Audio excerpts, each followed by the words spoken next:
Tony D and Little Jeong with a screenwriter's rant on Out of the Office, a movie from Comedy Central about people working out of the office during a certain time. Smash like and subscribe. Thank you for smash liking and subscribing. Check out my books. The links are in the description.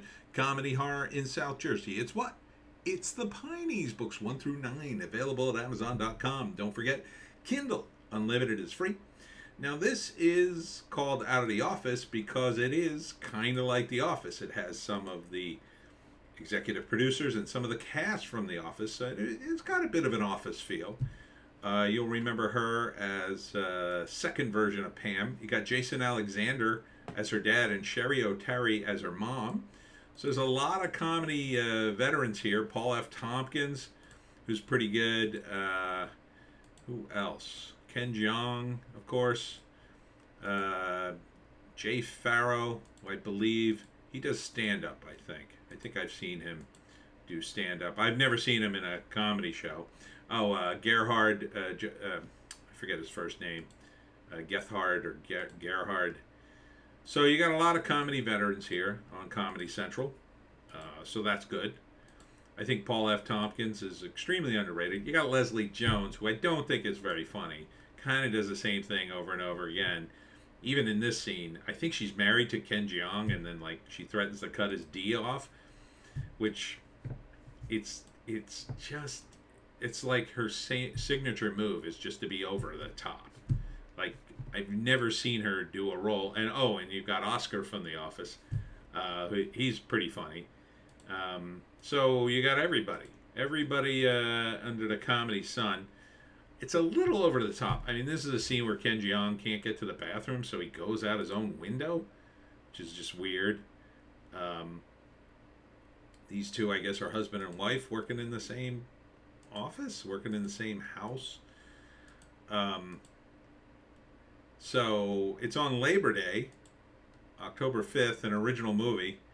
So I guess Comedy Central's getting into the mix. I'm glad they're doing a comedy. I'll say that. I'll say, well, at least it's a comedy. You got a lot of comedy people. You spent some real money on this movie. Ken Jeong seems to be like one of the main guys in this. I think he's the boss. And look, I don't agree with his politics certainly, but he usually is pretty funny. In this, I think he's he's trying a little too hard.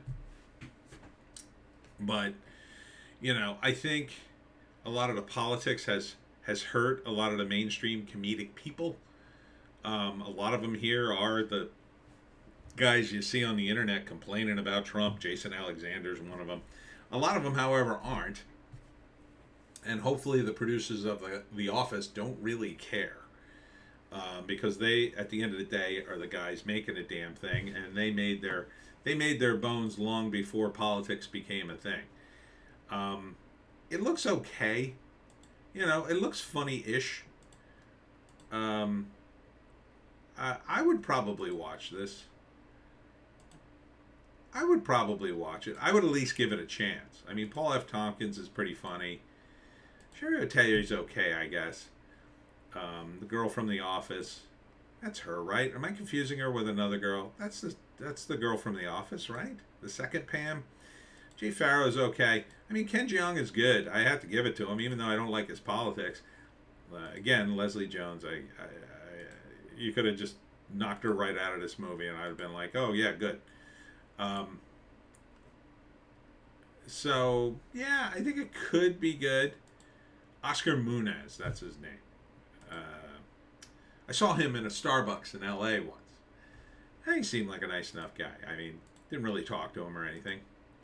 Paul F. Tompkins with his dog there. I mean, they're just going to do the bits that everybody's done during the pandemic, right? The question is, are they going to mention the pandemic? The answer is, I think no.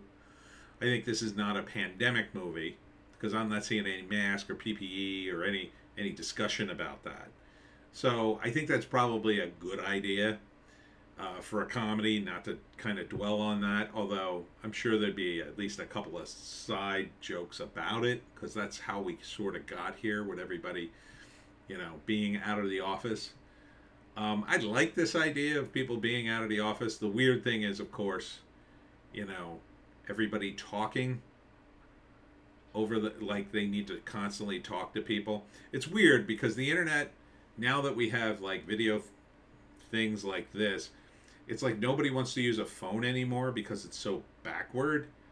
And like I find the phone still very useful to talk to people. Now maybe it's because I'm older and I was used to the phone, but I really don't need to Skype you. I might just need to talk to you for 5 minutes sometimes just to get a couple of things straight. I don't necessarily have to see you. Now, in the world of creative endeavors, a lot of times you want to see the person because you're kind of trying to suss out if they're lying. Sometimes it's an actor and you want to see their face, and sometimes just in general, it's a little more of it's kind of a close, more of a partnership in a lot of creative endeavors. So I can understand it in my world, but for like office work, I don't see any other reason to do this other than you're bored and you want more connection to people. And it just seems to waste a lot of time, especially in a business, that's like insurance or anything like that. In fact, I was just at a thing that was a very, I'll just say, a business meeting of sorts, trade show, I guess you'd call it. I wasn't there for that, but it was just interesting to see how those people interact when they're out. I mean, they just talked incessantly about their business, and it was meant to be a fun time, but at the same time it was kind of like it's work. And it's weird to see people who insist on trying to make work fun, and work is just not fun. Okay, you can make it tolerable, you can make it more tolerable, but it's not meant to be fun. It never was meant to be fun. You work to make money. If anybody could not work, if everybody could not work and make money and live their lives, everybody would do that. Who would work? Who has a true love of, I don't know, selling stuff in retail? No one. So, uh, it's just, hopefully it'll be good. I think it'll be okay. I think it'll be pretty watchable. It's on Comedy Central. I assume they're going to run it on their channel for free. If you already have Comedy Central, they're not going to charge you extra money or anything.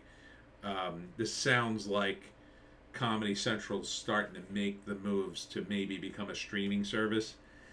I don't know how viable that is for Comedy Central because they already had a paradigm of, being part of the cable.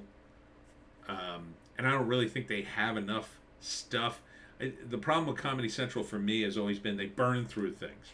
And I had a friend who was a stand-up comic in New York, and what they do, he told me, was they hire stand-up comics that they find funny, and they'll pay you, I think it was $1,000 a week to write comedy, but they only do it for a short period of time. And what he said was it was like they were trying to suck all the funny out of me in a few weeks so they could just discard me and be done with me.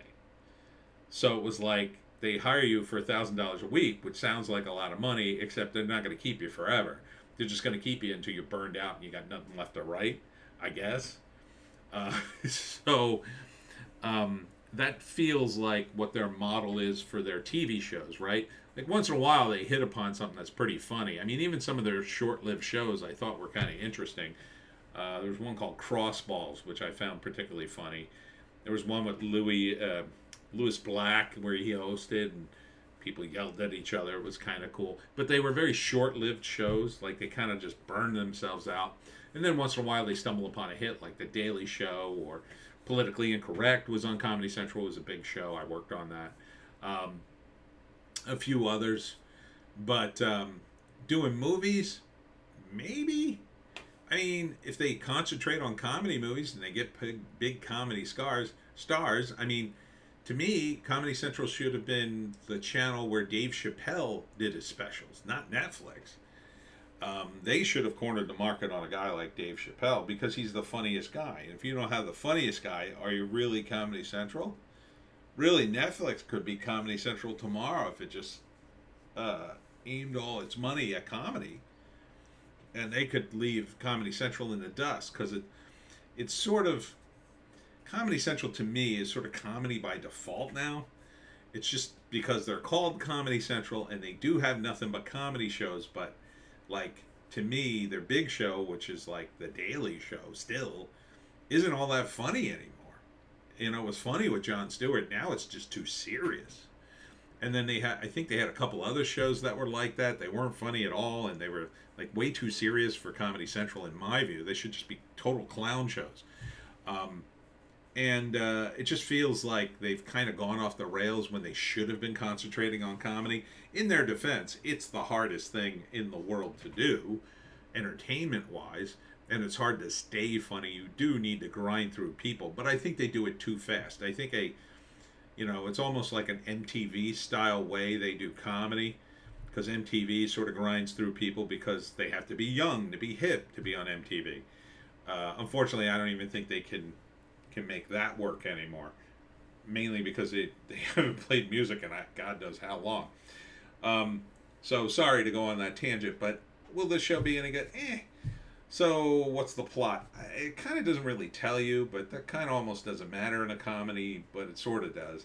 First act's going to be, oh, hey, everybody, and, they all say good morning to each other, and it's a big, big deal, and then slowly it's about how, I guess, the company is gravitating back towards not doing stuff at home, maybe, or just how the company's falling apart, or how horrible jobs are. I couldn't tell you what the middle act is. Maybe they get together, or maybe this is flashback before they started working from home. So perhaps them all getting together is the big climax of this thing. Part of it is Leslie Jones, I guess, having a breakdown with Ken Jeong, who there's one point the girl from The Office asks, "What is it we do again?" I mean, it's kind of funny, but at the same time, like, it kind of undermines the character a bit. It's like she doesn't know what they do. Well, I guess in this environment where people change jobs almost as much as they change their underwear, perhaps. I mean, these two look pretty funny. I like the expressions on their faces. I mean, in their defense, it's tough to make the workplace funny because it's so boring. Maybe they'll make fun of Severance, which is hot right now. I don't know. This is at least a shared experience, so I think for people who went through this a lot, I think it could be pretty funny. Yeah, I think it could be okay. I mean, it's on Comedy Central. Most of you probably have it. Why not watch it? There's so many people in this. I don't think Leslie Jones is in it that much to drag it down. But would I watch it? If I still had Comedy Central, yeah, I might. I mean, I'd probably say yes and then forget about it. Oh, here it is. Out of the Office is an ensemble comedy about the blurring of lines between working from home and would-be, should-be private life. The story centers around a young woman, Melania Van Trub, who finds that keeping her job is somehow tied to her boss, Ken Jeong, navigate his fast-failing marriage. Oh, okay. All right. I could see that kind of working. So Ken Jeong and Leslie Jones play a big part. Jason Alexander, Sherry O'Terry are the parents. Jay Farrow is highlighted, so I assume he's one of the main characters. Melania Van Trub. Maybe I'm confusing her with somebody else. She is the main girl. Am I confusing her with the phone lady? I may be. And more to star in a new film by Paul Lieberstein. That's a shame. Paul F. Tompkins is probably just a side character, but he is very funny and underrated, I think. So I'd probably watch it, at least for Paul, unless it just got too out of hand with Leslie Jones, and I said, I'm out. Probably all the cameos will keep me going. I mean, even Jason Alexander, he was very funny in Seinfeld. I don't know how funny he's in this. It's interesting he's playing the dad now because he played, he had his dad in Seinfeld, the late, great Ben Stiller's dad. What's his first name? I forget his first name. And I do like a lot of the other guys. I do like Jay Farrow. I think he's kind of funny. So I guess I would watch it. If I still had Comedy Central, yes. So check Out of the Office. I think it could be okay. It's from Paramount. Paramount Plus? Oh, maybe it's on there too. Makes sense. I think they're all under Viacom. Anyhow, that's it for me tonight. Tony D and Little Joan, thanks for tuning in. Tune in to Odysee, Bitchute, and Rumble for our more bass takes. Also, check me out tomorrow at the Willingboro Library at 1 p.m. And then on Sunday, I'll be at Nerdfest in Swedesboro. Nerdfest. So don't miss the Willingboro Library tomorrow. Oh, wait. Is it 1 p.m. or 2 p.m.? Sorry, 2 p.m. It's 2 p.m. Oh, man. I got to check my own list these days. 2 p.m. Let me just check. Hold on. Let me check. Paranormal books, blah, blah, blah. Yeah, 2 p.m. It's 2 p.m. All right. So we'll see you